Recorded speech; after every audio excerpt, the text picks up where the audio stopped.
ಯಜ್ಞ ಪಶುವಿನಂದದಿ ಆ ಯವನರೆಲ್ಲ ಇವನನ್ನ ಆ ಪಟ್ಟಣದಿಂದ ಹೊರಕ್ಕೆ ಹಾಕಿದ್ರು. ಆನಂತರ ನರಕದಲ್ಲಿ ಬಹಳ ಕಾಲ ಆತನನ್ನ ನಿಗ್ರಹಿಸಬೇಕು ಅಂತ ಕಾಯ್ತಾ ಇದ್ದ. ಅವನ ಯಜ್ಞದಲ್ಲಿ ಬಲಿಗೊಂಡ ಎಲ್ಲ ಆಡುಗಳು ಅವನಿಗೆ ಮತ್ತೆ ಮತ್ತೆ ಶರೀರ ಕೊಟ್ಟು ತಾವು ಕೂಡ ಆ ಆಡಿನ ರೂಪದಲ್ಲಿದ್ದ ಪುರಂಜನನ ತಲೆ ಕಡಿದು ತಮ್ಮ ಕೋಪವನ್ನ ತೋರಿಸಿದವು. ಭಗವಂತನ ಸ್ಮರಣೆ ಇಲ್ಲದೆ ಹೋದದ್ರಿಂದ ಅನಂತ ನರಕಗಳಲ್ಲಿ ಒದ್ದಾಡುವಂತಹ ದುಸ್ಥಿತಿ ಆತನಿಗೆ ಬಂತು. ಪ್ರಾಣೋತ್ಕ್ರಮಣ ಕಾಲದಲ್ಲಿ ಆತ ತನ್ನ ಮಡದಿಯನ್ನೇ ಸ್ಮರಿಸ್ತಾ ಹುಟ್ಟಿದ್ದಾದ್ರಿಂದಾಗಿ ತಾಮೇವ ಮನಸಾಗ್ರಹ್ಣನ್ ಬಭೂವ ಪ್ರಮದೋತ್ತಮ ಬಭೂವ, ಒಂದು ಹೆಣ್ಮಗಳಾಗಿ ಹುಟ್ಟುತ್ತಾನೆ.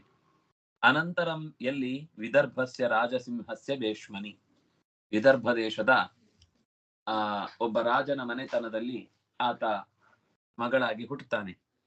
ಉಪಯೇಮೇ ವೀರ್ಯಪಣಾಂ ವೈದರ್ಭೀಂ ಮಲಯಧ್ವಜ ಯುಧಿ ನಿರ್ಜಿತ್ಯ ರಾಜನ್ಯಾನ್ ಪಾಂಡ್ಯ ಪರಪುರಂಜಯ.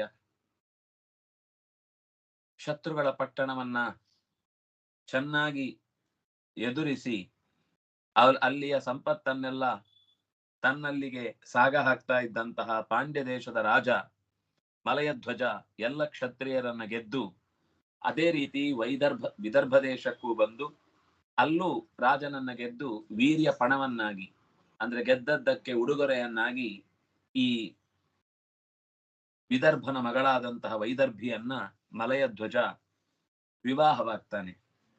ತಸ್ಯಾಂ ಸಂಜನೆಯಾಂಚಕ್ರೆ ಆತ್ಮಜಾಂ ಅಸಿತೆ ಕ್ಷಣಾಂ ಯವೀಯಸ ಸಪ್ತ ಸುತಾನ್ ಸಪ್ತ ದ್ರಮಿಡ ಭೂಭೃತ.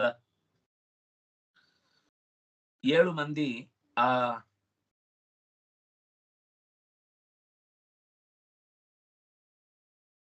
ಮಕ್ಕಳನ್ನ ಪಡೆದ, ಒಬ್ಳು ಹುಡುಗಿಯನ್ನ ಪಡೆದ.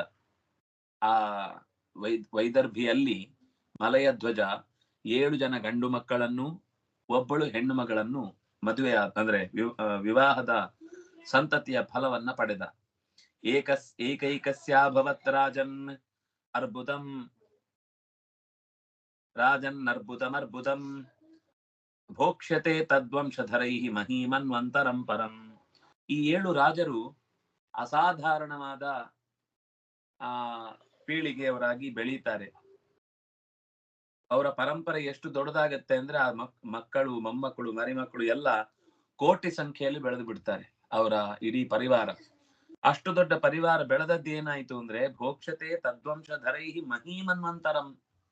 ಸಮಗ್ರ ಈ ದೇಶದಿಂದ ಉಳಿದ ಜಗತ್ತಿನ ಅನೇಕ ಭೂಭಾಗಗಳಿಗೆ ಇವರೇ ವ್ಯಾಪಿಸಿ ರಾಜರಾಗಿ ಮೆರೆದ್ರು. ಅದರಿಂದಾಗಿ ನಮ್ಮ ದೇಶದ ಇತಿಹಾಸವನ್ನು ನಾವು ಓದ್ಕೊಳ್ಳುವಾಗ ಎಲ್ಲಿಂದಲೋ ಬಂದ್ರು ಅಂತ ಓದ್ಕೊಳ್ಳೋದಲ್ಲ, ಇಲ್ಲಿಂದ ಎಲ್ಲ ಹೋದ್ರು ಅಂತ ಓದ್ಕೋಬೇಕು. ಯಾಕೆಂದ್ರೆ ಇವರೇ ಎಲ್ರೂ ಹೋದದ್ದಷ್ಟು ದೂರ. ಮಹೀಂ ತದ್ವಂಶಧರೈಹಿ, ಅವನ ವಂಶದ ಎಲ್ಲ ಮುಂದಿನ ಪರಂಪರೆಯವರು ದೇಶದ ಯಾವ ಮೂಲೆಯನ್ನು ಬಿಡ್ಲಿಲ್ಲ. ಸರಿ, ದೇಶ ಅಂತೇನೆ ಜಗತ್ತು, ಮಹೀಂ ಸಮಗ್ರ ಭೂಮಂಡಲವನ್ನೇ ಎಲ್ಲ ಕಡೆಗೆ ಆವರಿಸಿಕೊಂಡು ಬಿಟ್ರು. ಹಾಗಾಗಿ ಇಲ್ಲಿಂದಲೇ ಎಲ್ಲ ಹೋಗಿ ಹರಿದು ಹಂಚಿದವರಷ್ಟೇ ಹೊರತು ಅಲ್ಲಿಂದ ಯಾರೋ ಬಂದು ನಮಗೆ ಇಲ್ಲಿ ಸಂಸ್ಕಾರ ಹೇಳಿಕೊಟ್ಟವರಲ್ಲ ಅನ್ನೋದು ಬಹಳ ಇಲ್ಲಿ ಒಂದು ಕಡೆ ಅಲ್ಲ, ಇಂಥದ್ದು ತುಂಬಾ ಕಡೆ ಬರುತ್ತೆ. ಯಯಾತಿಯ ಮಕ್ಕಳ ಕಥೆ ಬರುವಾಗ್ಲೂ ಹರಿವಂಶದಲ್ಲಿ ಬಹಳ ಸುಂದರವಾಗಿ ಯದು ಮತ್ತೆ ಪೂರು ಬಿಟ್ರೆ ಉಳಿದ ಅನುದೃಹ್ಯು ಪೂರು ಮತ್ತೆ ಯದು ತುರ್ವಸು, ಅನುದೃಹ್ಯು ತುರ್ವಸು ಅನ್ನುವ 3 ಜನ ಮಕ್ಕಳಿಂದ ಜಗತ್ತಿನ ಎಲ್ಲಾ ಕಡೆಗೆ ಅದು ತುರುವಸುವಿನಿಂದಲೇನೆ ತುರ್ಕಿಸ್ತಾನ ಇತ್ಯಾದಿಗಳು ಉಂಟಾಯಿತು ಅಂತ ಅದಕ್ಕೊಂದು ಇತಿಹಾಸ ಇದೆ. ಜಗತ್ತಿನಾದ್ಯಂತ ಬೇರೆ ಬೇರೆ ರಾಜ್ಯಗಳನ್ನ ಅವ್ರು ಆಳಿದ್ರು. ಅದರಿಂದಾಗಿ ಈ ಯಯಾತಿಯ ಪರಂಪರೆಯಲ್ಲಿ ಒಂದು ಹೇಳ್ತಾರೆ, ಇಲ್ಲಿ ಒಂದು ಅಂಶ ಬರುತ್ತೆ, ಹೀಗೆ ಅನೇಕ ಕಡೆ ಬರುತ್ತೆ. ಅಗಸ್ತ್ಯ ಪ್ರಾಗ್ ತುಹಿತರಂ ಉಪಯೇಮೇ ಧೃತೌ ವ್ರತಾಂ ತಸ್ಯಾಂ ದೃಢಚ್ಯುತೋ ಜಾತ ಇದ್ಮವಾಹಾತ್ಮಜೋ ಮುನಿ. ಮಲಯಧ್ವಜನ ಪುತ್ರಿ ಒಬ್ಳಿದ್ಲು, ಅವಳು ತುಂಬಾ ವ್ರತನಿಷ್ಠಳು. ಅಗಸ್ತ್ಯರು ಆಕೆಯನ್ನ ವಿವಾಹವಾದ್ರು. ಆ ಮಲಯಧ್ವಜನ ಮಗಳಲ್ಲಿ ಅಗಸ್ತ್ಯರಿಗೆ ಹುಟ್ಟಿದವ ದೃಢಚ್ಯುತ. ಆ ದೃಢಚ್ಯುತ ಮುನಿಯ ಮಗ ಇದ್ಮವಾಹ. ಹೀಗೆ ವಿಭಜ್ಯತನೈಭ್ಯ ಕ್ಷ್ಮಾಂ ರಾಜರ್ಷಿ ಮಲಯಧ್ವಜ ಆರಿರಾಧೈಷು ಕೃಷ್ಣಂ ಸಜಗಾಮ ಕುಲಾಚಲಂ. ರಾಜರ್ಷಿ ಮಲಯಧ್ವಜ ಭೂಮಿಯನ್ನ ಮಕ್ಕಳಿಗೆ ಹಂಚಿಕೊಟ್ಟ. ಆ 7 ಜನ ಆ ದ್ರವಿಡ ದೇಶದ 7 ಭಾಗಗಳನ್ನ ಆಳ್ತಾ ಇದ್ರು. ದ್ರವಿಡ ರಾಜ್ಯಗಳನ್ನ ಸಪ್ತದ್ರಮಿಳ ಭೂಭೃತ, ಇವತ್ತಿನ ಚೋಳ ಭೂಮಾತ ಅಂತ ನಾವೇನು ಚೋಳ ಭೂತಳ ಅಂತ ಏನ್ ಹೇಳ್ತೇವೋ ಅದು 7 ವಿಭಾಗವಾಗಿ ಆಳ್ವಿಕೆಯಲ್ಲಿ ಇತ್ತು. ಅದರಲ್ಲಿ 7 ಜನ ಇವರು ರಾಜ್ಯವನ್ನ ಆಳಿದ್ರು ಅನ್ನೋದನ್ನ ಹೇಳ್ತಾರೆ.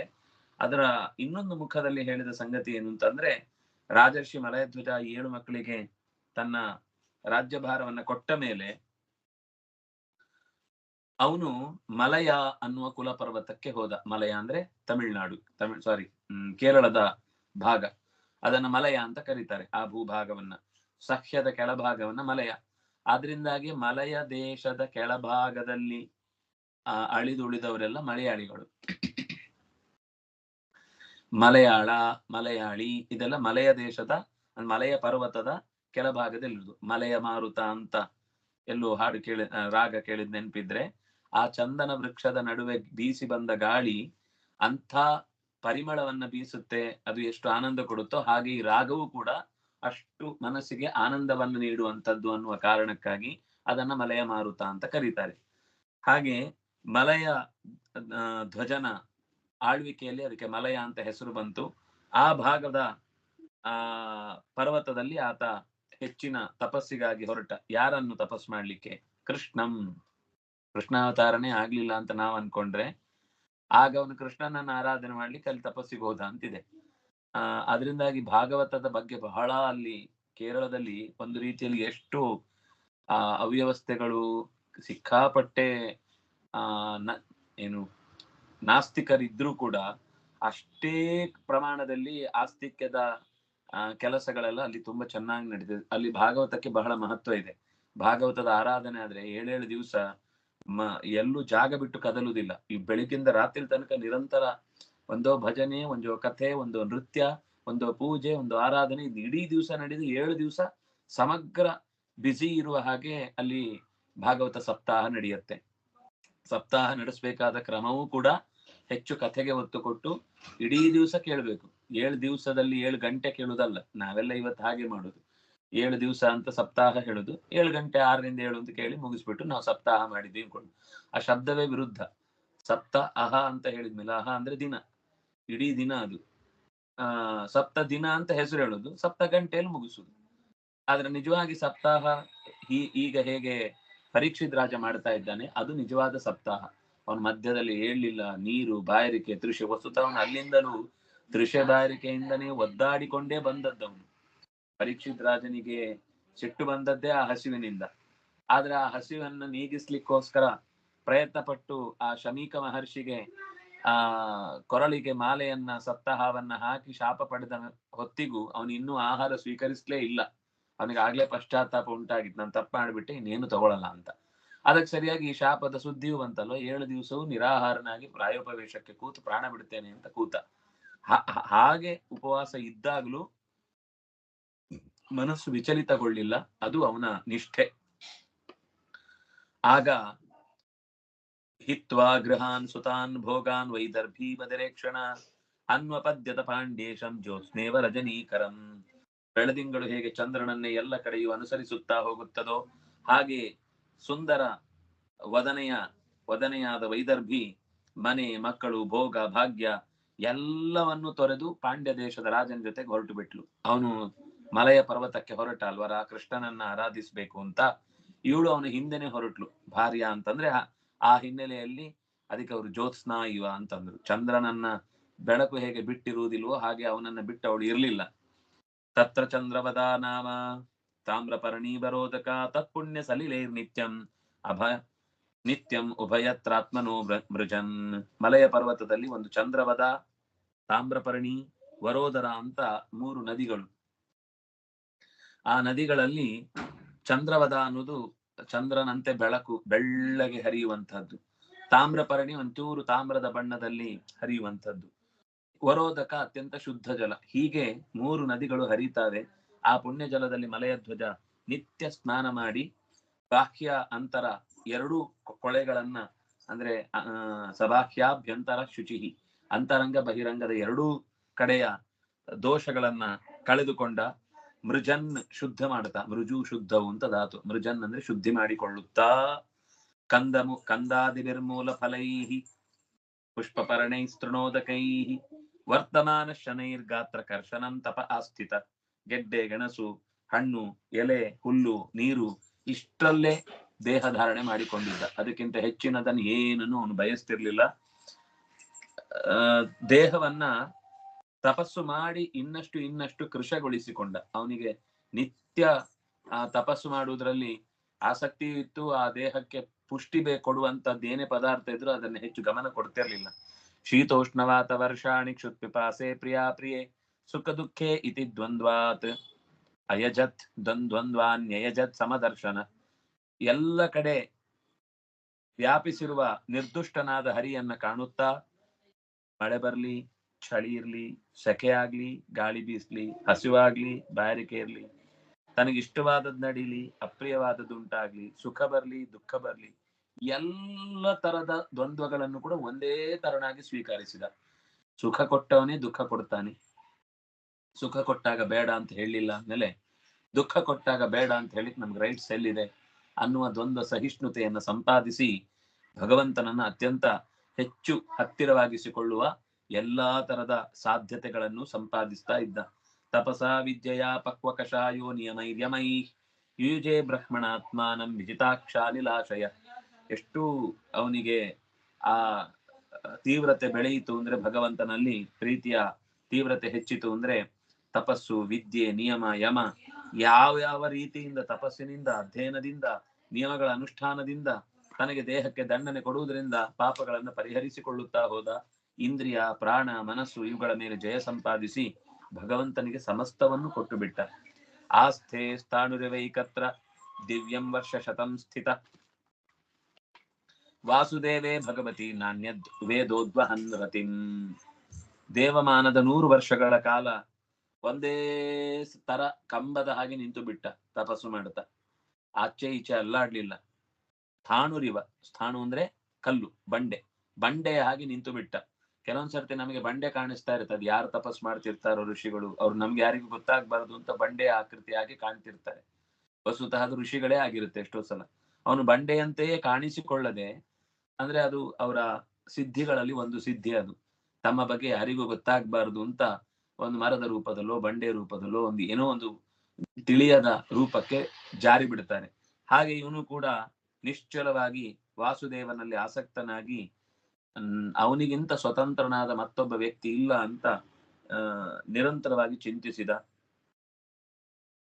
ಸವ್ಯಾಪಕತೆಯಾತ್ಮಾನಂ ವ್ಯತಿರಿಕ್ತತೆಯಾತ್ಮನಿ ವಿದ್ವಾನ್ ಸ್ವಪ್ನ ಇವಾಮೃಶ್ಯ ಸಾಕ್ಷಿಣಂ ವಿರರಾಮಃ. ಜೀವನಲ್ಲಿ ಒಳಗೆ ಅಂತರ್ಯಾಮಿಯಾಗಿ ನಿಂತವನು ಅವನೇ ಹೊರಗೆ ಕೂಡ ಇದ್ದಾನೆ. ಅವನೇ ಸ್ವಪ್ನವನ್ನ ಪ್ರೇರೇಪಿಸ್ತಾನೆ, ಎಚ್ಚರವನ್ನ ಪ್ರೇರೇಪಿಸ್ತಾನೆ, ಜಾಗೃತಿಯ ವಿರುದ್ಧವಾದ ಸುಷುಪ್ತಿಗೂ ಅವನೇ ಕಾರಣನಾಗ್ತಾನೆ. ಹೀಗೆ ಅರ್ಥ ಮಾಡಿಕೊಂಡು ಎಲ್ಲ ಕಾಲದ ಭಗವಂತ ಒಬ್ಬನೇ ಅಂತ ಅನುಸಂಧಾನ ಮಾಡಿದ. ಭಗವಂತನೇ ಕಳುಹಿಸಿದ ಒಬ್ಬ ಗುರು ಇದ್ದ ಅವನಿಗೆ. ಸ್ವತಃ ನಾರಾಯಣನೇ ಆ ಮಲಯ ಧ್ವಜನಿಗೆ ಒಂದು ಗುರುವನ್ನ ಕಳುಹಿಸಿ ಅವನ ಮೂಲಕ ಅಂತರಂಗದ ಜ್ಞಾನವನ್ನ, ಶುದ್ಧ ತತ್ವಜ್ಞಾನವನ್ನ ಪಡಿಲಿಕ್ಕೆ ಅನುವು ಮಾಡಿಕೊಟ್ಟಿದ್ದ. ಈ ಜ್ಞಾನದಿಂದ ನಾರಾಯಣನನ್ನು ಆಶ್ರಯಿಸಿ ಪರತತ್ವ ಅಂದ್ರೆ ಅದೊಂದೇ, ಅದರ ಮೇಲೆ ಮತ್ತೊಂದು ತತ್ವ ಇಲ್ಲ, ಈ ರೀತಿಯಾಗಿ ಚಿಂತನೆ ಮಾಡ್ತಾ ಮರ್ತ್ಯ ಶರೀರದ ಗುಣ ಏನು ಅಂದ್ರೆ ಅಮೃತತ್ವವನ್ನ ಪಡಿಲಿಕ್ಕೋಸ್ಕರ ಆ ಏನದು ತಮಸೋಮ ಜ್ಯೋತಿರ್ಗಮಯ ಮೃತ್ಯೋರ್ಮಾ ಅಮೃತಂಗಮಯ. ಮೃತ್ಯುವಿನಿಂದ ಅಮೃತದ ಕಡೆಗೆ ದಾರಿ. ಈ ಶರೀರ ಮೃತ್ಯು, ಮರ್ತ್ಯ, ಶರೀರ ನಾಶ ಆಗುವಂಥದ್ದು. ಈ ಶರೀರ ಮೃತ್ಯುವಿನಿಂದ ಅಮೃತ್ಯುವಿನ ಕಡೆಗೆ ಹೋಗುವುದು ಅಂತಂದ್ರೆ ಸತ್ಯವನ್ನ ಸಾಧಿಸುವುದಕ್ಕಾಗಿ. ಇದೆಲ್ಲ ಶಾಶ್ವತ ಅಲ್ಲ, ಅದರಿಂದಾಗಿ ಇದನ್ನು ಸುಳ್ಳು ಅಂತಾರೆ. ಶಾಶ್ವತವಾದದ್ದು ಯಾವುದು? ಅದು ಪರತತ್ವ, ಪರಸತ್ಯ ಅಂತಾರೆ. ಅಂತಹ ಸತ್ಯದ ಕಡೆಗೆ ಸಾಗಲಿಕ್ಕೆ ವೈದರ್ಭಿಯು ಕೂಡ ಪತಿಂ ಪರಮಧರ್ಮಜ್ಞಂ ವೈದರ್ಭಿ ಮಲಯ ಧ್ವಜಂ ಪ್ರೇಮ್ಣ ಪರಿಯಚರದ್ಧಿತ್ವ ಭೋಗಾನ್ಸ ಪತಿ ದೇವತಾ. ಎಷ್ಟು ತ್ಯಾಗ ಅಂದ್ರೆ ಅವಳದ್ದು. ಗಂಡ ಕಲ್ಲಿನಂತೆ ನಿಶ್ಚಲವಾಗಿದ್ರು.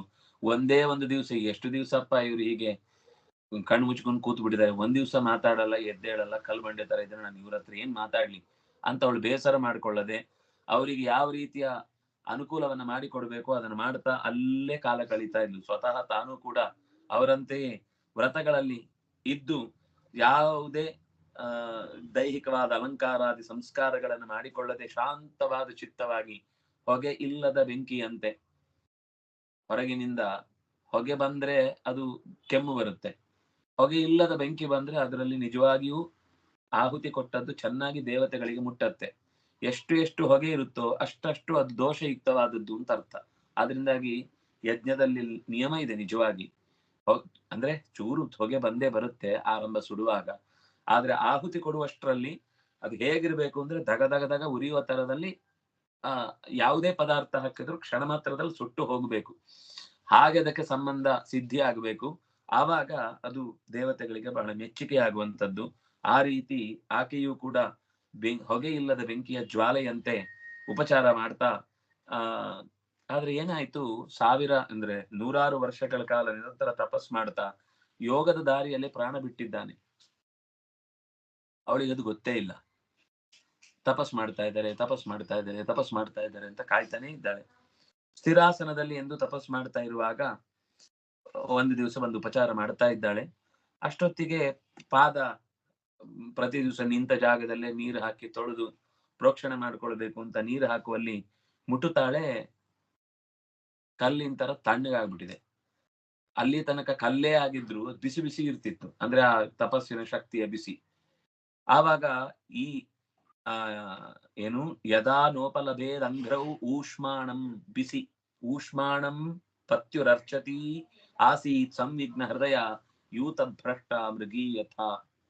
ಗುಂಪಲ್ಲಿ ಹೋಗ್ತಾ ಇದ್ದಂತಹ ಒಂದು ಜಿಂಕೆಗಳ ದಾರಿಯಲ್ಲಿ ಒಂದು ಕರು ತಪ್ಪಿಸ್ಕೊಂಡ್ಬಿಡುತ್ತೆ. ತಪ್ಪಿಸ್ಕೊಂಡ್ಬಿಟ್ಟಾಗ ಅದಕ್ಕೆ ವಾಪಸ್ ತನ್ನ ಗುಂಪು ಸಿಗ್ಲಿಲ್ಲ ಅಂದ್ರೆ ತುಂಬಾ ಕಂಗಾಲಾಗ್ಬಿಡುತ್ತೆ. ಹಾಗೆ ತನ್ನ ಅತ್ಯಂತ ಆತ್ಮೀಯ ಅಂದ್ರೆ ಅವನು ಇದ್ದಾನೆ ಎಂದಾಗ ಮಾತಾಡ್ಲಿಲ್ಲ ಅಂದ್ರು ಅವನ ಸಾನ್ನಿಧ್ಯ ನನ್ನ ಹತ್ರ ಇದೆ ಅನ್ನುವ ಕಾರಣಕ್ಕೆ ಅವಳು ಎಲ್ಲ ಇದೆ ಅಂತ ಅನ್ಕೊಂಡಿದ್ಲು. ಒಂದು ದಿವಸವೂ ನನ್ನ ಗಂಡ ಏನ್ ನನ್ನನ್ನು ಮಾತಾಡಿಸಿದೆ, ಯಾವ ಪುರುಷಾರ್ಥಕ್ಕಾಗಿ ತಪಸ್ ಮಾಡ್ತಾ ಇದ್ದಾನೆ ಅಂತ ಯೋಚನೆನೂ ಮಾಡ್ಲಿಲ್ಲ. ಆದ್ರೆ ಯಾವಾಗ ಅದರಲ್ಲಿ ಜೀವದ ಸೆಲೆ ಇಲ್ಲ ಅಂತ ಗೊತ್ತಾಯ್ತೋ ದಿಕ್ಕಾಪಾಲಾಗಿ ಬಿಡ್ತು ಮನಸ್ಸು. ತನಗೆ ಬಂಧುಗಳಿಲ್ಲ ಅಂತ ದುಃಖ ಪಡ್ತಾ ನನ್ನ ಸಮಸ್ತ ಬಂಧುವೇ ಆಗಿದ್ದ ಮಲಯಧ್ವಜನನ್ನ ಕಳ್ಕೊಂಡ ಮೇಲೆ ಗಟ್ಟಿಯಾಗಿ ಅಳ್ತಾ ಕಾಡಿಲ್ಲಿ ಕೂತಿದ್ದಾಳೆ. ರಾಜನನ್ನ ಇನ್ನಿಲ್ಲದಂತೆ ಕೇಳಿಕೊಳ್ತಾಳೆ, ಯಾಕೆ ನನ್ನನ್ನು ಹೀಗೆ ಬಿಟ್ಟು ಹೋದಿ, ನನ್ನನ್ನು ಜೊತೆ ಕರ್ಕೊಂಡು ಹೋಗ್ಬಾರ್ದಿತ್ತ ಅಂತ ಆ ಶರೀರದ ಎದುರುಗಡೆನೆ ಕಣ್ಣೀರು ಸುರಿಸ್ತಾ ಇರ್ಬೇಕಾದ್ರೆ ಆಮೇಲೆ ನಿಧಾನಕ್ಕೆ ಸ್ವಲ್ಪ ಹೊತ್ತು ಸಮಾಧಾನ ಮಾಡಿಕೊಂಡು ಚಿತೆಯನ್ನ ಮಾಡಿ ಅದರಲ್ಲಿ ತನ್ನ ಗಂಡನ ಶರೀರವನ್ನ ಇರಿಸಿ ಆಕೆಗೆ ಅತ್ಯಂತ ದುಃಖ ಆಯ್ತು. ಅಷ್ಟೊತ್ತಿಗೆ ಒಬ್ಬ ಹಳೆಯ ಸ್ನೇಹಿತ ಬಂದು ಆ ಕರ್ತವ್ಯ ನಿರ್ವಹಿಸ್ಲಿಕ್ಕೆ ಏನಾದ್ರೂ ನನ್ನ ಕಡೆಯಿಂದ ಉಪಕಾರ ಬೇಕು ಅಂದ್ರೆ ಮಾಡ್ತೇನೆ ಅಂತ ಬಂದ. ಅವಳು ಮೆತ್ತಗೆ ಮಾತಾಡಿಸಿದ್ರಿಂದ ಅವಳಿಗೆ ಸ್ವಲ್ಪ ಸಮಾಧಾನ ಆಯ್ತು. ಒಬ್ರು ಯಾರೋ ಸಮಾಧಾನದಿಂದ ನನ್ನ ಅಳಲಿಗೆ ಹೋಗೊಟ್ಟು ರಕ್ಷಣೆಗೆ ಬಂದ್ರಲ್ವಾ ಅಂತ ಎಲ್ಲ ನಾನು ಒಬ್ಳೆ ಮಾಡ್ಬೇಕಿತ್ತು ಅಂತನ್ನುವ ಹಾಗೆ ಅವಳಿಗೆ ಅನಿಸಿತ್ತು. ಕಾತ್ವಂ ಕಸ್ಯಾಸಿ ಕೋವಾಯಂ ಶಯಾನೋ ಯಸ್ಯ ಶೋಚಸಿ ಜಾನಾಸಿ ಕಿಂ ಸಖಾಯಂ ಮಾಂ ಏನಾಗ್ರೇ ವಿಚಚರ್ತಃ. ವೈದರ್ಭಿ, ನೀನ್ ಯಾರ ಮಗಳು? ನೀನು ಈ ಚಿತೆಯಲ್ಲಿ ಹೆಣವನ್ನಿಟ್ಟು ಯಾರ ಬಗ್ಗೆ ದುಃಖ ಪಡ್ತಾ ಇದ್ದಿ? ಹಿಂದಿನ ಜನ್ಮದಲ್ಲಿ ನಾನು ನಿನ್ ಜೊತೆಗಿದ್ದೆ, ನಾನು ಕಮಿಷನ್ನೇ ಕೊಡ್ಲಿಲ್ಲ. ಎಲ್ಲ ಮನೆ ತೋರಿಸಿದ್ ಮಾತ್ರ, ದೊಡ್ಡ ದೊಡ್ಡ ಪಟ್ಟಣ ತೋರಿಸಿದ್ದೆ, ಮನೆ ತೋರಿಸಿದ್ದೆ, ನಿಂಗೆ ಯಾವ್ದು ಚೆನ್ನಾಗಿದೆ ಅಂತ ಕೇಳಿದ್ದೆ. ನೀನ್ ಯಾವ್ದಕ್ಕೂ ಆವಾಗ ನಿಂಗೆ ಬೇಕಾದ ಕೆಲಸ ಎಲ್ಲ ಮಾಡಿಸ್ಕೊಂಡ್ಮೇಲೆ ನನ್ನನ್ನು ಮರ್ತೇ ಬಿಟ್ಟೆ ಅಲ್ವಾ ನೀನು. ನಾನ್ ನಿನ್ ಗೆಳೆಯ ಗೊತ್ತಾ. ಅಪಿ ಸ್ಮರಸಿ ಚಾತ್ಮಾನಂ. ನಿನಗೆ ಆ ನನ್ನ ನೆನಪಿದ್ಯಾ. ಅವಿಜ್ಞಾತ ಸಖಂ ಸಖೆ 53. ಆ ತಿಳಿಯದ ಗೆಳೆಯ ಅಂತ ನನ್ನ ಹೆಸರು. ನನ್ನನ್ನು ಬಿಟ್ಟು ನಿನಗೆ ಎಲ್ಲೋ ನೆಲೆ ಸಿಕ್ತು ಅಂತ ಆದ ತಕ್ಷಣವೇ ಸುಖ ಭೋಗಗಳಲ್ಲಿ ಮುಳುಗಿ ನನ್ನನ್ನು ದೂರ ಮಾಡಿಬಿಟ್ಟಿ ಅಲ್ವಾ. ಹಂಸಾವಹಂ ತ್ವಂ ಚಾರ್ಯ ಸಖಾಯೋ ಮಾನಸಾಯನೌ ಅವಾತ್ಸ್ವರಮಣೌ ಚೋಭೌ ಸಹಸ್ರ ಪರಿವತ್ಸರಾನ್. ನಾವು ಗೆಳೆಯರಾಗಿ ಒಂದು ದಿವಸ ಅಲ್ಲಪ್ಪ, ಸಾವಿರಾರು ಲಕ್ಷ ವರ್ಷ ಕಳೆದಿದ್ದೇವೆ. ನನ್ ನೆನ್ಪಿಲ್ವಾ. ಎಷ್ಟು ಕಡೆಗೆ ಒಟ್ಟಿಗೆ ಓಡಾಡಿದೀವಿ. ಈಗ್ಲೂ ನಿನ್ ಜೊತೆಗೆ ಇದ್ದೆ. ನೀನ್ ನನ್ನನ್ನು ಮರ್ತಿದ್ದೆ ಅಷ್ಟೇ. ನಾನ್ ನಿನ್ ಜೊತೆಗೆ ಯಾಕಿದ್ದೇನೆ ಅಂದ್ರೆ ಈಗ ಕಾಣಿಸ್ಕೊಳ್ತಾ ಇದ್ದೇನೆ ಅಷ್ಟೇ. ನಾವು ಎಲ್ಲೆಲ್ಲೆಲ್ಲೆಲ್ಲೆಲ್ಲೋ ಓಡಾಡಿದ್ದೇವೆ ಸಾವಿರಾರು ವರ್ಷಗಳ ಕಾಲ. ಎಷ್ಟೆಷ್ಟು ಪಟ್ಟಣಗಳಿಗೆ ನೀನು ಇದು ಚೆನ್ನಾಗಿದ್ಯಾ ಅಂತ ಹುಡುಕುವಾಗ ನೀನ್ ಸಹಾಯ ಮಾಡಿದವ್ ನಾನೇ. ಸತ್ವಂ ವಿಹಾಯ ಮಾಂ ಬಂದೋ ಗತೋ ಗ್ರಾಮ ಮತಿರ್ಮಹೀಂ ವಿಚರನ್ ಪದಮದ್ರಾಕ್ಷಿ ಕಯಾಚಿನ್ ನಿರ್ಮಿತಂ ಸ್ತ್ರೀಯಾ. ಓ ಬಂಧು, ವಿಷಯದ ಭೋಗದ ಆಸೆಗೆ ಬಿದ್ದೆ ನೀನು. ನನ್ನನ್ನು ಬಿಟ್ಟೇ ಹೋದಿ ಅಂದ್ರೆ ಮಾನಸಿಕವಾಗಿ ಮರೆಯುವುದೇ ಬಿಡುದು ಅಂತ ಅರ್ಥ. ನಾವೊಬ್ರನ್ನ ಬಿಡುದು ಅಂದ್ರೆ ಏನರ್ಥ, ಎಷ್ಟು ದೂರ ಇದ್ರು ಮನಸ್ಸಲ್ಲಿ ಇದ್ರೆ ಹತ್ರ ಇದ್ದಾರೆ ಅಂತ ಅರ್ಥ. ಮನಸ್ಸಿನಲ್ಲಿ ಬಿಟ್ಟು ಹತ್ರದಲ್ಲೇ ಇದ್ರು ಕೂಡ ಅವ್ರು ಇದ್ರು ಇಲ್ಲದ ಹಾಗೆ. ಇಲ್ಲಿಂದ ತೆಗೆದುಹಾಕಿದ್ರೆ ಶತ್ರು ಇಲ್ಲ ಮಿತ್ರನೂ ಇಲ್ಲ. ಇಲ್ಲಿ ಇಟ್ಕೊಂಡ್ರೇನೆ ಶತ್ರುನು ಕೂಡ ಮಿತ್ರನು ಕೂಡ. ಇಲ್ಲಿದ್ರೆ ಮಾತ್ರ ಅವರು ಶತ್ರು ಅಥವಾ ಇಲ್ಲಿದ್ರೆ ಮಾತ್ರ ಮಿತ್ರ. ಎಲ್ಲಿಂದ ಬಿಟ್ರೆ ಎರಡೂ ಇಲ್ಲ, ಏಕಾಂತ. ನೀನ್ ನನ್ನನ್ನು ಮರ್ತೇ ಬಿಟ್ಟಿದ್ದಿ ನನ್ನನ್ನ. ಆ ಸ್ಥಿತಿಯನ್ನ ನೋಡಿ ವಿಷಯದ ಭೋಗದಿಂದ ನನ್ನನ್ನು ನೀನು ಬಿಟ್ಟು ಹೋದಿ. ಈಗ ಪಂಚಾರಾಮಂ ನವದ್ವಾರಂ ಏಕಪಾಲಂ ತ್ರಿಕೋಷ್ಠಕಂ ಷಟ್ಕೂಲಂ ಪಂಚವಿಪಣಂ ಪಂಚ ಪ್ರಕೃತಿ ಶ್ರೀಧವಂ. ನಾನು ಭೂಮಿಯಲ್ಲಿ ಎಲ್ಲಾ ಕಡೆ ಓಡಾಡ್ತಾ ಇದ್ದೆ. ನೀನ್ ನನ್ನನ್ನು ಬಿಟ್ಟು ಹೋದ್ಮೇಲೆ ನನಗೆ ತಿರುಗಾಡುವಂತ ಅನಿವಾರ್ಯತೆ ಬಂತ. ನಾನು ತಿರುಗಾಡ್ತಿದ್ದೆ. ನನಗೇನು ತಿರುಬೋಕಿ ಅಂತಾನೆ ಕರೀತಾರೆ ನನ್ನ, ಎಲ್ಲಾ ಕಡೆ ತಿರುಗಾಡುವವನು ಅಂತ. ನಂಗೇನ್ ಬೇಜಾರಿಲ್ಲ, ನಾನು ತಿರುಗೋನೆ. ಆದ್ರೆ ತಿರುಗ್ತಾ ಒಂದು ಕಡೆಯಲ್ಲಿ ಒಂದು ವಿಚಿತ್ರವಾದ ಸಂಗತಿಯನ್ನ ನಾನು ನೋಡಿದೆ.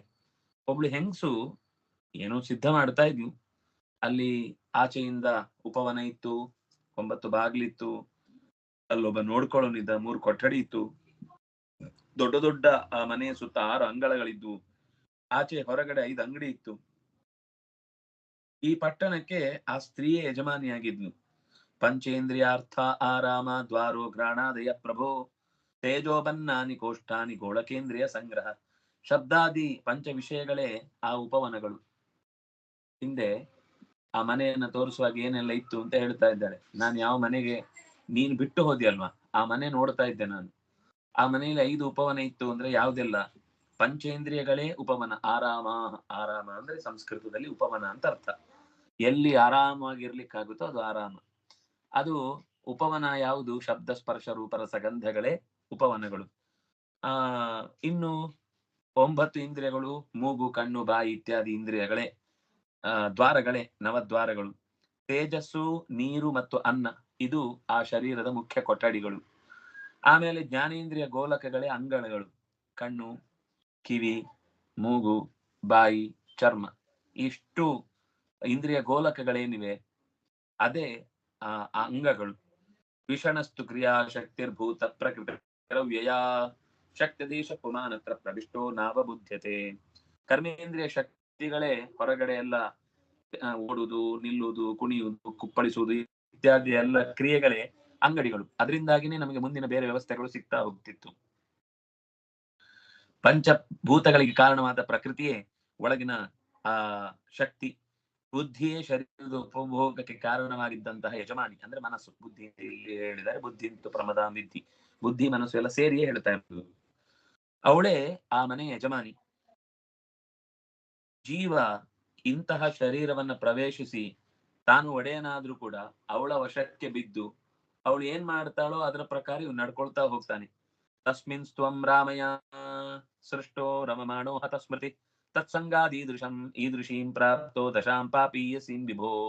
ಆ ಪಟ್ಟಣದಲ್ಲಿ ನೀನು ರಾಜನಾಗಿ ಆ ರಾಣಿಯಿಂದ ಅಲಿಂಗಿತನಾಗಿ ವಿಹಾರ ಮಾಡುತ್ತಾ ಇದ್ದದ್ರಿಂದ ಇರುವುದರ ಜೊತೆಗೆ ಶಾಸ್ತ್ರಜ್ಞಾನವನ್ನೇ ಮರೆತು ಬಿಟ್ಟಿ, ಸೌಖ್ಯವನ್ನೇ ಪ್ರಧಾನ ಅಂತ ಅನ್ಕೊಂಡ್ಬಿಟ್ಟಿ. ಈಗ ಅದೇ ಸ್ಮರಣೆಯಿಂದಾಗಿ ನೀನು ಸ್ತ್ರೀಯಾಗಿ ಹುಟ್ಟಿ, ಇದು ನಿನ್ನ ನಿಜವಾದ ರೂಪ ಅಲ್ಲ, ಇದು ನಿನಗೆ ದುಸ್ಥಿತಿಯಿಂದಾಗಿ ಶಾಪದಿಂದ ಪಡೆದಂತಹ ರೂಪ. ನತ್ವಂ ವಿದರ್ಭದುಹಿತ ನಾಯಂ ವೀರ ಸುಹೃತ್ಪ್ರಭೋ ನಪತಿಸ್ತ್ವಂ ಪುರಂಜನ್ಯಾ ವೃದ್ಧೋ ನವಮುಖೇಯ. ನೀನು ಸ್ವರೂಪದಿಂದ ವಿದರ್ಭ ರಾಜನ ಮಗಳೇ ಅಲ್ಲ, ವೀರನಾದ ಮರೆಯಧ್ವಜನ ಪತಿಯೂ ಅಲ್ಲ, ನಿನ್ನ ಪತಿಯೂ ಅಲ್ಲ ಅವನು. ನೀನು ಹಿಂದೆ ರಾಜನಾಗಿದ್ರು ಈಗ ಹೆಂಗಸಾಗಿ ಬಂದದ್ದು ನಿನ್ನ ಒಂದು ಕೆಟ್ಟ ಪಾಪದ ಫಲವಾಗಿ. ಮಯಾ ಹ್ಯೇಷಾ ಮಯಾ ಸೃಷ್ಟ ಯತ್ ಪುಮಾಂಸಂ ಸ್ತ್ರಿಯಂ ಪತಿಂ ಮನ್ಯಸೆ ನೋ ಭಯಂ ಯದ್ವೈ ಹಂಸಂ ಪಶ್ಯಾತ್ಮನೋ ಗತಿಂ. ಇವೆಲ್ಲದಕ್ಕೂ ಮುಖ್ಯ ಕಾರಣ ನಾನೇ, ನನ್ನ ಬಂಧಕ ಶಕ್ತಿಯಿಂದಲೇ ಇದೆಲ್ಲ ನಿರ್ಮಾಣಗೊಂಡದ್ದು. ಹಿಂದೆ ಗಂಡಸಾಗಿದ್ದು ನೀನೇ ಒಬ್ಬ ಪತಿಯಾಗಿದ್ದು ಈಗ ಹೆಂಗಸಾಗಿರುವುದು ಕೂಡ ಸ್ವಾಭಾವಿಕ ಅಲ್ಲ, ಇದು ನಿನಗೆ ಅಸಹಜ. ಹಿಂದೆ ಗಂಡನಾಗಿದ್ದವನು ಈಗ ಹೆಂಗಸಾಗಿರುವುದು ನಿನ್ನ ದುಸ್ಥಿತಿಯನ್ನು ನಿನಗೆ ಅರ್ಥ ಮಾಡಿಸ್ಲಿಕ್ಕೋಸ್ಕರ ಹೇಳುದು. ನಿನ್ನ ನಿರ್ಮಲ ಸ್ವರೂಪವನ್ನ ನೋಡು, ನಿನ್ನ ಅಂತರಂಗವನ್ನ ಪರಿಚಯ ಮಾಡಿಕೋ ಅಂತ. ಅಹಂ ಭವಾನ್ನ ಚನ್ಯಸ್ತ್ವಂ ನವೇವಾಹಂ ವಿಚಕ್ಷುಭೋ ನನೌ ಪಶ್ಯಂತಿ ಕಶ್ಚಿದ್ ಛಿದ್ರಂ ಜಾತು ಮನಾಗಪಿ. ನೀನು ನನ್ನ ಅಧೀನ, ನೀನು ಸ್ವತಂತ್ರನಾದ ವ್ಯಕ್ತಿ ಅಲ್ಲ, ನಿನಗೆ ನಾನು ಸಂಬಂಧಿಸಿದ್ದೇನೆ, ನನಗೂ ನೀನು ಸಂಬಂಧಿಸಿದ್ದೆ. ಆದ್ರಿಂದಾಗಿ ನಮ್ಮ ಸಂಬಂಧ ಅನಾದಿ ಕಾಲದಿಂದ ಇದೆ. ಕೃಷ್ಣ ಹೇಳ್ತಾನಲ್ಲ, ನತ್ವೇವಾಹಂ ಜಾತು ನಾಸಂ ನತ್ವಂ ನೇಮೇ ನ ಜನಾಧಿಪಾಹ ನ ಚೈವನ ಭವಿಷ್ಯಾಮಃ ಸರ್ವೇ ವಯಮತಃ ಪರಂ. ಹಿಂದೆಯೂ ಇದ್ದಿ, ಈಗ್ಲೂ ಇದ್ದಿ, ಮುಂದೆಯೂ ಇರ್ತಿ.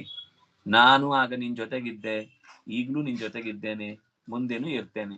ಆದ್ರೆ ನಿನ್ಗೆ ನೆನಪಿದ್ದಾಗ ನಾನು ಇದ್ದದ್ದು ಉಪಯೋಗ ಆಗುತ್ತೆ, ನೀನ್ ಮರ್ತು ಬಿಟ್ರೆ ನಿನ್ಗೆ ನಾನು ಇದ್ದು ಉಪಯೋಗ ಇಲ್ಲ. ಹಾಗೆ ಕಿಸೆಯಲ್ಲಿ 100 ರೂಪಾಯಿ ಇಟ್ಕೊಂಡು ದಯವಿಟ್ಟು ಕಡ ಕೊಡಿ ಒಂದು 5 ರೂಪಾಯಿದ್ದು ತಿಂಡಿ ಅಂತ ಕೇಳಿದ್ರೆ ಅವ್ನು ಬೈಸ್ಕೊಂಡೇ ತಿನ್ಬೇಕು. ಯಾಕಂದ್ರೆ ನಮ್ಮ ಹತ್ರ ದುಡ್ಡಿರುವುದು ದುಡ್ಡಲ್ಲ, ದುಡ್ಡಿದೆ ಅಂತ ಗೊತ್ತಿರುವುದು ದುಡ್ಡಿದ್ರೂ ಕೂಡ ಭಿಕ್ಷೆ ಬೇಡ್ಕೊಂಡು ಬದುಕ್ಬೋದು. ಈ ದೊಡ್ಡ ನಿಧಿಯ ಮೇಲೆ ಒಬ್ಬ ಬಡವ ಭಿಕ್ಷೆ ಬಿಡ್ತಾ ಕೂತಿದ್ದಂತೆ. ಒಬ್ಬ ದೊಡ್ಡವನು ಯೋಗಿ ಅವನು ನೋಡ್ದಂತೆ, ಅಯ್ಯೋ ಅವನು ಕೂತದ್ದೇ ಒಂದು ದೊಡ್ಡ ಮರಾಯಿ ಮೇಲೆ ಕೂತಿದ್ದ, ಅದ್ರೊಳಗೆ ತುಂಬಾ ದುಡ್ಡಿದೆ. ಅವನಿಗೆ ಅದು ಮರೆಯಲ್ಲಿ ದುಡ್ಡಿದೆ ಗೊತ್ತಿಲ್ಲ, ಅವ್ನು ಸೀಟ್ ಮಾಡ್ಕೊಂಡು ಕೂತ್ ಬಿಟ್ಟಿದ್ದಾನೆ. ಎಲ್ಲರತ್ತೆ ಭಿಕ್ಷೆ ಬಿಡ್ತಾ ಇದ್ದ. ಸಾಯುವಾಗ ಯಾರು ಅಯ್ಯೋ ಸತ್ತೋದ್ನಲ್ಲ ಅಂತ ಅವನ ಹೆಣ ತೆಗೆಯುವಾಗ ಡಬ್ಬ ತೆಗೆದ್ರು, ಬೀಳಿಸಿದ್ರು. ನೋಡಿದ್ರೆ ಅದ್ರ ಫುಲ್ಲು ದುಡ್ಡು. ಆಶ್ಚರ್ಯ ಆಗೋಯ್ತು ಅವನಿಗೆ. ಯೋಗ ಇಲ್ಲ ಅಂದ್ರೆ ಅದರ ಮೇಲೆ ಕೂತಿದ್ರು ಬದುಕಿನುದ್ದಕ್ಕೂ 1 ಪೈಸೆ ಅದರಿಂದ ತಗೊಳ್ಳಿಕ್ಕಾಗಲ್ಲ. ಅದು ಅವನದ್ದೇ ಆಗಿದ್ರೆ ಎಂತೆಂತೆಂತೋ ದೂರದ ಊರಿನಿಂದ ಕೂಡ ಆ ಸಂಪತ್ತು ಅವನದ್ದಾಗಿದ್ರೆ ಅದು ಹುಡ್ಕೊಂಡು ಅವನಿಗೆ ಬಂದು ಕಾಲಿ ಕೆಳಗೆ ಸಿಗುತ್ತೆ, ಅವನದನ್ನ ಜೀವನ ಪೂರ್ತಿ ಉಪಯೋಗಿಸ್ಲಿಕ್ಕಾಗುತ್ತೆ. ಆದ್ರಿಂದ ನೀನು ನನಗಿಂತ ದೂರದವನಲ್ಲ, ನೀನ್ ನನ್ನನ್ನು ಬಿಟ್ಟು ಹೋದ್ರು ನಾನ್ ನಿನ್ನನ್ನು ಬಿಟ್ಟಿರೋನಲ್ಲ. ನಿನ್ನ ಬಿಂಬರೂಪನಾಗಿ ನಾನೇ ನಿನಗೆ ಅನಂತ ಕಾಲದಿಂದ ಸಂಬಂಧಿ, ನಿಜವಾದ ಮೊದಲ ಸಂಬಂಧಿ ನಾನೇ. ನಿನಗೆ ಎಲ್ಲಾ ಪಾತ್ರದಲ್ಲೂ ನಾನೇ ಸಿಗ್ತೇನೆ, ಆದ್ರೆ ನಿನಗೆ ನನ್ನನ್ನು ಕಾಣುವ ಶಕ್ತಿ ಇಲ್ಲ ಅಷ್ಟೇ, ಮರ್ತು ಬಿಡ್ತೀನಿ. ಗುರುವಾಗಿಯೂ ಸಿಕ್ಕಿದ್ದೆ, ತಾಯಿಯಾಗಿಯೂ ಸಿಕ್ಕಿದ್ದೆ, ಹೆಂಡತಿಯಾಗಿಯೂ ಸಿಕ್ಕಿದ್ದೆ, ಬಂಧುವಾಗಿಯೂ ಸಿಕ್ಕಿದ್ದೆ. ನೀನ್ ಅಲ್ಲಲ್ಲಿ ಆಯಾ ವ್ಯಕ್ತಿಗಳು ಅಂತೇಳಿ ಅವರನ್ನೇ ದೂರ ಮಾಡ್ತಾ ಹೋದಿ, ನನ್ನನ್ನು ಮರ್ತೇ ಬಿಟ್ಟಿ. ಆ ವ್ಯಕ್ತಿಗಳಾಗಿ ಮಾತ್ರ ಅವರನ್ನು ಪರಿಗಣಿಸಿದಿ, ನಾನಾಗಿ ಅವರಲ್ಲಿ ಬಂದಿರುವ ಸಂಗತಿಯನ್ನು ನೀನ್ ಕಾಣ್ಲೇ ಇಲ್ಲ. ಹೀಗೆ ನಮ್ಮಿಬ್ಬರಲ್ಲಿ ಸಂಬಂಧಗಳು ಬಹಳ ಹಳೇದಾದ್ರು ಉಳಿದಿದ್ದು ಸ್ವಲ್ಪ ಸ್ವಲ್ಪನೇ. ಆಗಾಗ ಅಪರೂಪಕ್ಕೆ ನೀನ್ ಕಷ್ಟ ಬಂದಾಗ ಅಯ್ಯೋ ದೇವ್ರೇ, ಅದು ಇಷ್ಟಪಟ್ಟಲ್ಲ, ನೋವಾಗಿದ್ದ ಕತ್ತಿದ್ದು ನೀನ್ ದೇವ್ರೇ ಅಂತ. ನಾನಾಗ ಓಡ್ ಬಂದ್ ನನ್ ನೆನ್ಪಾಯ್ತು ಅಂತ ಅನ್ಕೊಂಡ್ ಬಂದ್ರೆ ನೀನ್ ಮತ್ತೆ ಯಥಾ ಪ್ರಕಾರ ಸರಿ ಹೋದ್ಮೇಲೆ ಮರ್ತು ನನ್ನನ್ನ ದೂರನೇ ಇಟ್ಟಿ. ಯಥಾ ಪುರುಷ ಆತ್ಮಾನಂ ಏಕಮಾದರ್ಶ ಚಕ್ಷುಷೋ ವಿಧಾಭೂತಮವೇಕ್ಷೇತ ತಥೈವಾಂತರಮಾವಯೋ. ಮನುಷ್ಯ ಒಂದೇ ಬಗೆಯ ಶರೀರವನ್ನ ಕನ್ನಡಿಯಲ್ಲಿಯೂ ಕಣ್ಣಿನಲ್ಲಿಯೂ ಒಟ್ಟಿಗೆ ಕಾಣ್ತಾನೆ, ಕಣ್ಣಿನಲ್ಲಿ ದೃಷ್ಟಿಯನ್ನು ಇಟ್ಟಾಗ. ಹಾಗೆ ನಮ್ಮಿಬ್ಬರಲ್ಲಿ ಅಷ್ಟು ವಿಚಿತ್ರವಾದ ಬಾಂಧವ್ಯ ಇದೆ. ಏವಂ ಸಮಾನಸೋ ಹಂಸೋ ಹಂಸೇನ ಪ್ರತಿಬೋಧಿತ ಸ್ವಸ್ತಸ್ತದ್ವ್ಯವಿಚಾರೇಣ ನಷ್ಟಾಮಾಪ ಪುನಃ ಸ್ಮೃತಿಂ. ವೈದರ್ಭಿಯಾಗಿ ಜನಿಸಿ ಮಾನಸ ಸರೋವರದ ಹಂಸಕ್ಕೆ ಮತ್ತೊಂದು ಹಂಸ ಉಪದೇಶ ಮಾಡಿದಾಗ, ಅಂದ್ರೆ ಅವನು ಒಂದು ಹಂಸ ಅಂತಂದ್ರೆ ಸುಖವಾಗಿ ಬಾಳುವವನು ಅಂತ ಅರ್ಥ, ಬಿಳಿ ಸ್ವಚ್ಛ ಸಾಧಕ ಜೀವ ಅಂತ ಅರ್ಥ. ಅವನು ಪರಮಹಂಸ, ಇವನು ಹಂಸ.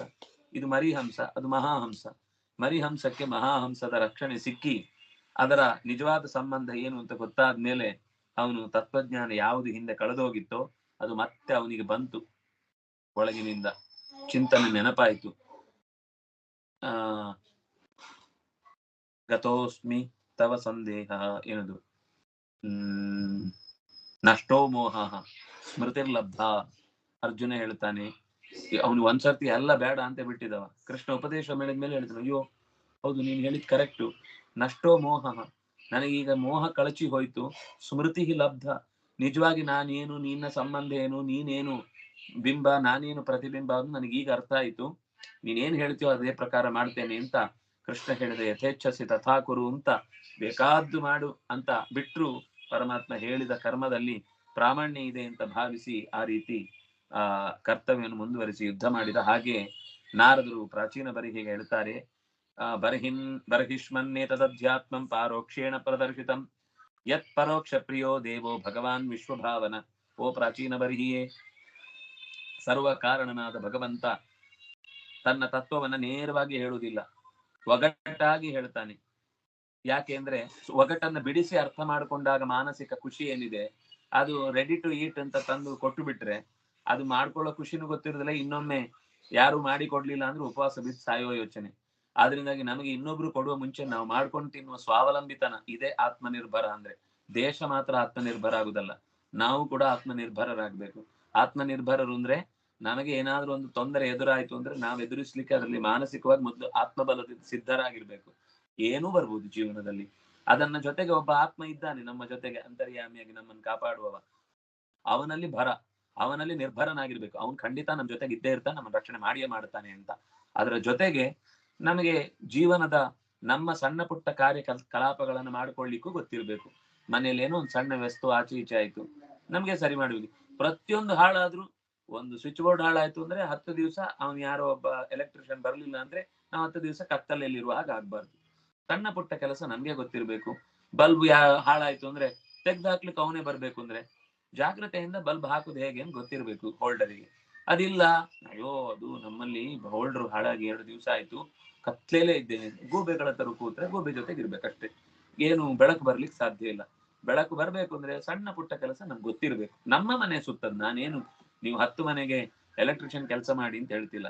ಮನೆಯಲ್ಲಿ ನೀರು ಸೋರ್ತಿದೆ, ಯಾಕೆ ಸೋರ್ತಿದೆ, ಎಲ್ಲೋ ಗಿಡ ಬಿದ್ದು ಹೋಯ್ತು, ಮತ್ತೆ ಒಂದು ಹೊಂಡ ತೋಡಿ ಆ ಗಿಡವನ್ನು ನೆಡುದು ಹೇಗೆ, ಏನೋ ಹೂ ಬೇಕಾಯ್ತು ಮನೆಯಲ್ಲಿ, 4 ಗಿಡದಿಂದ ಹೂ ಕಿತ್ತು ಮಾಲೆ ಮಾಡಿ ನಮ್ಮ ಮನೆಯಲ್ಲಿ ನಮ್ಮ ದೇವರಿಗೆ ನಾವೇ ಆ ಒಂದು ಅಲಂಕಾರ ಮಾಡುವಷ್ಟು ಮಾಲೆ ಕಟ್ಟುವುದು ಗೊತ್ತಿರ್ಬೇಕು. ಇದೆಲ್ಲ ಸಣ್ಣ ಪುಟ್ಟ ಕೆಲಸ ಅಂತ ಅನ್ನಿಸ್ಬೋದು, ಆದ್ರೆ ಜೀವನದಲ್ಲಿ ಆತ್ಮನಿರ್ಭರನಾಗುವುದು ಹೀಗೆ. ಹಾಗೆ ಭಗವಂತನಲ್ಲಿ ಅನನ್ಯ ಭಾವದಿಂದ ವಿಷಯವನ್ನ ಅರ್ಥ ಮಾಡಿಕೊಳ್ಬೇಕಾದದ್ದು ಈ ಕಥೆಯ ಉದ್ದೇಶ. ಒಗಟಿನ ಹಾಗೆ ಹೇಳುವಂತಹ ಅಧ್ಯಾತ್ಮ ತತ್ವವನ್ನ ನಾನು ನಿನಗೆ ಪುರಂಜನ ಉಪಾಖ್ಯಾನದ ಕಥೆಯ ಮೂಲಕ ನಿರೂಪಣೆ ಮಾಡಿದ್ದೇನೆ. ಇದನ್ನ ಇನ್ನೊಂದು ಸ್ವಲ್ಪ ಮನಸ್ಸು ಮಾಡು, ಯೋಚನೆ ಮಾಡು. ಇದು ಅಧ್ಯಾತ್ಮವೂ ಹೌದು, ಒಂದು ಒಗಟೂ ಹೌದು, ಅದರ ಜೊತೆಗೆ ಪುರಂಜನ ಅನ್ನುವ ರಾಜನ ಕಥೆಯೂ ಹೌದು.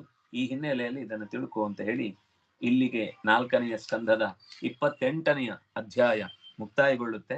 ಮುಂದೆ ಇದರ ಬಗ್ಗೆ, ಈ ಕಥೆಯ ಬಗ್ಗೆ ಇನ್ನೊಂದು ಚೂರು ವಿವರವನ್ನು ಕೊಡ್ತಾರೆ. ಇದು ಪೂರ್ತಿ ಒಗಟನ್ನು ಬಿಡಿಸುವ ಭಾಗ. ಅವನು ಹೇಳ್ತಾನೆ, ನೀ ಏನೋ ಮಾರ್ಯ, ಒಂದು ಸಿನಿಮಾ ತೋರಿಸಿ ಬುದ್ಧಿವಂತರಿಗೆ ಮಾತ್ರ ಅಂತ ಹೇಳಿದ್ರೆ ನಂಗೆ ಹೆಂಗ್ ಅರ್ಥ ಆಗ್ಬೇಕು, ಅದನ್ನ ಸ್ವಲ್ಪ ಬಿಡಿಸಿ ಹೇಳು. ಅದ್ ಏನೇನಾಗಿದೆ ಅಂತ ನಂಗೆ ಅರ್ಥ ಆಗ್ಲಿಲ್ಲ. ನೀನ್ ಹೇಳಿದ ವಿಷಯ ನಮ್ ಕಥೆ ಅಂತ ಅರ್ಥ ಆಯ್ತು, ಆದ್ರೆ ಡೀಟೇಲ್ ಆಗಿ ಗೊತ್ತಾಗ್ಲಿಲ್ಲ ಅಂದಿದ್ದಕ್ಕೆ ಅದರ ಪೂರ್ತಿ ವಿವರವನ್ನ ನಾರದರು ಮತ್ತೆ ಹೇಳ್ತಾರೆ. ಅದನ್ನ ನಾಳೆಯ ಚಿಂತನೆಯಲ್ಲಿ ಸೇರಿದಾಗ ಕೇಳೋಣ ಅಂತ ಹೇಳ್ತಾ, ಕಾಯೇನ ವಾಚಾ ಮನಸೇಂದ್ರಿಯೈರ್ವಾ ಬುದ್ಧ್ಯಾತ್ಮನಾ ವಾನುಸೃತ ಸ್ವಭಾವ ಕರೋಮಿ ಯದ್ಯತ್ ಸಕಲಂ ಪರಸ್ಮೈ ನಾರಾಯಣಾಯೇತಿ ಸಮರ್ಪಯಾಮಿ. ತಪಸ್ವಿನೋ ದಾನಪರಾ ಯಶಸ್ವಿನೋ ಮನಸ್ವಿನೋ ಮಂತ್ರವಿದಸ್ಸು ಮಂಗಲಾ ಕ್ಷೇಮಂ ನ ವಿಂದಂತೆ ವಿನಾಯ ದರ್ಪಣಂ ತಸ್ಮೈ ಸುಭದ್ರಶ್ರವಸೇ ನಮೋ ನಮಃ. ಬ್ರಹ್ಮಾರ್ಪಣಂ ಬ್ರಹ್ಮಹವಿರ್ಬ್ರಹ್ಮಾಗ್ನೋ ಬ್ರಹ್ಮನಾಹುತಂ ಬ್ರಹ್ಮೈವ ತೇನ ಗಂತವ್ಯಂ ಬ್ರಹ್ಮ ಕರ್ಮ ಸಮಾಧಿನಾ.